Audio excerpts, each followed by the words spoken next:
que já detinha 2 províncias em seu poder, mas lançara seus olhos sobre a rica província de Mainz, e queria controlar e lucrar também com essa.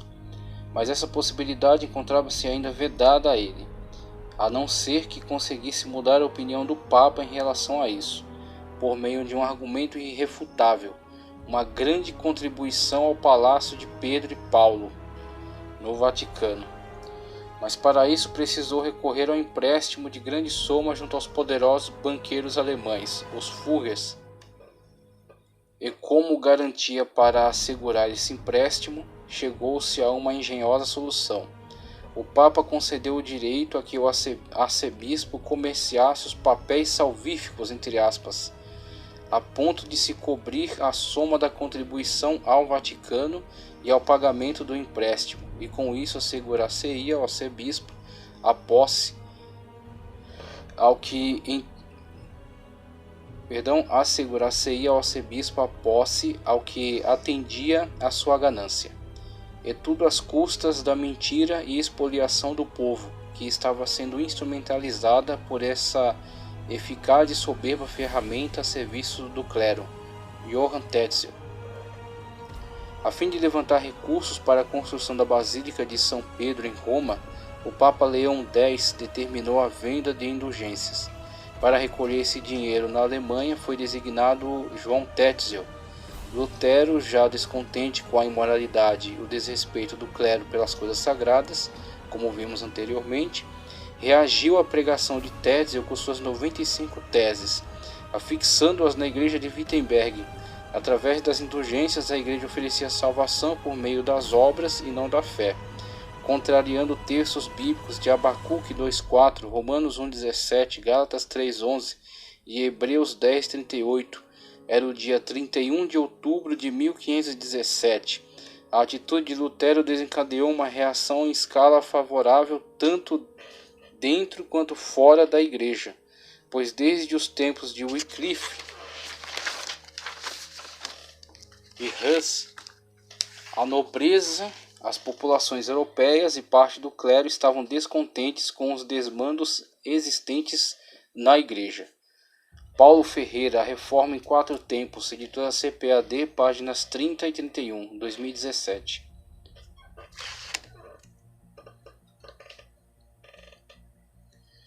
Imagem da indulgência papal.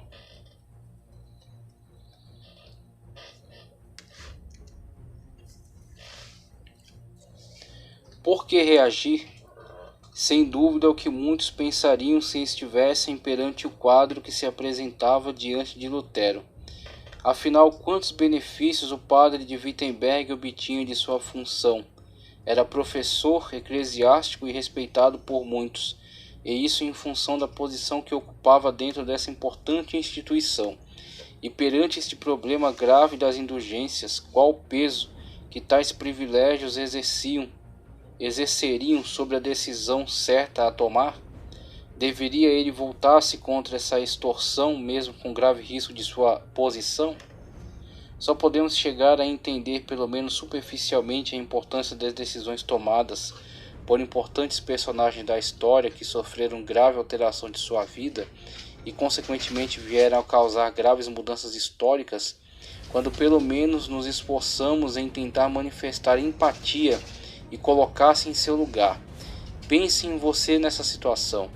E na verdade não é tão difícil, pois também nós temos que nos posicionar em antagonismo em relação a certas situações da igreja atual, quando infelizmente distancia-se do propósito da Sagrada Escritura e aventura-se por caminhos heterodoxos, mas sem dúvida temos a vantagem em relação a Lutero, de mesmo encontrando hostilidade e rejeição, não ter o agravante do risco de vida ao qual esteve exposto por manter a sua posição em contrário à vontade do Sumo Pontífice. E é por isso que torna-se ainda mais interessante refletirmos acerca da motivação que o impulsionou a pôr em risco todas as suas vantagens, mas persistir na decisão de denunciar os erros e, de forma ousada, propor o debate em torno das 95 teses que afixou à porta da igreja de Wittenberg. O mais bem-sucedido mecanismo de denúncia das mentiras da igreja e o verdadeiro estopim da explosiva reforma que implodiu o edifício já em ruínas da velha catedral de mentiras do vigário romano.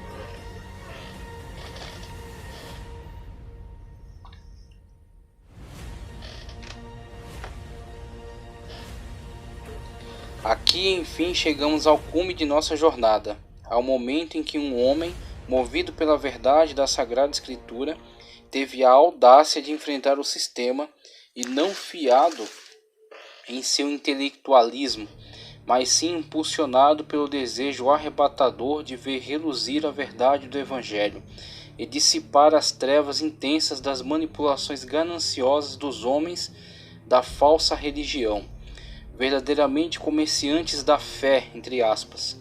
Todo o nosso propósito convergia para o momento em que este homem se importou, viu-se profundamente incomodado e com santo zelo não teve por digno o conformismo ante o erro e a mentira, não admitiu que lhe fosse concedido o direito de isentar-se, e mesmo ante todo o risco e perda de vantagens, entendeu que deveria manifestar-se em prol da verdade de Deus, ser o veículo por meio do qual o seu Santo Espírito expressaria a verdade do Evangelho em combate a todo engano e manipulação.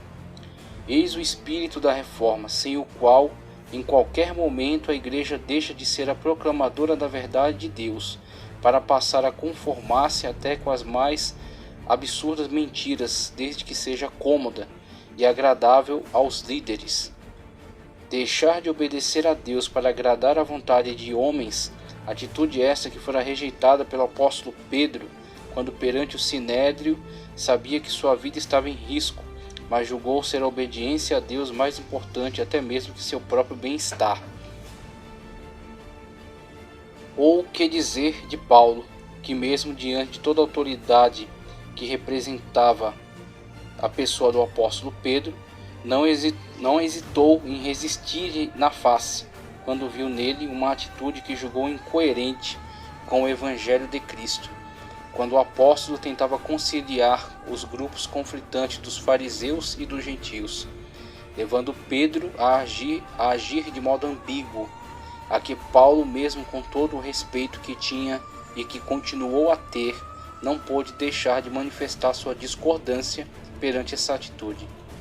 Não por mera questão de gosto, e sim por entender que a verdade do Evangelho se sobrepõe a todos nós, e é, na verdade, o juiz de nossas vidas. Não a minha ou a sua verdade, mas unicamente a verdade que é Cristo. O que diferencia-se disso é digno de ser rejeitado, independentemente de onde venha. Como igreja reformada e que supostamente segue o mesmo espírito que os reformadores apresentam em sua época, temos porventura sido uma geração de cristãos inconformados com as notícias que circulam diariamente pela mídia? Diante disso, não se faz necessário outra pergunta, caso entendamos que somos essa igreja inconformada e inquieta com a situação atual em que vivemos. Faríamos uma reforma levantando que bandeira exatamente? Por onde começaríamos nossa reforma, entre aspas? Entendendo que o espírito de reforma é um espírito de contracultura que vai de encontro ao status quo iníquo e dominante de sua época, por qual ponto exatamente começaríamos? Aprofundando um pouco mais a nossa reflexão, constatamos que tanto Lutero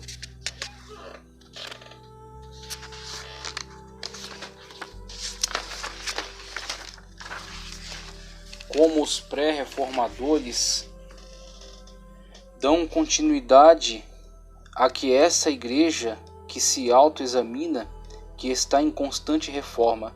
A reforma não é um movimento de ruptura e sim de continuidade da voz profética que sempre permeou a igreja e o povo de Deus. A ruptura acontece quando a voz profética não é ouvida e a desobediência estabelecida, surgindo por conseguinte o perigo de o ramo ser arrancado da oliveira, a qual continua sempre viva e frondosa, dando continuidade àquilo que foi iniciado em Pentecostes. Assim, tanto a reforma como os movimentos pré-reformadores reivindicam despertar a igreja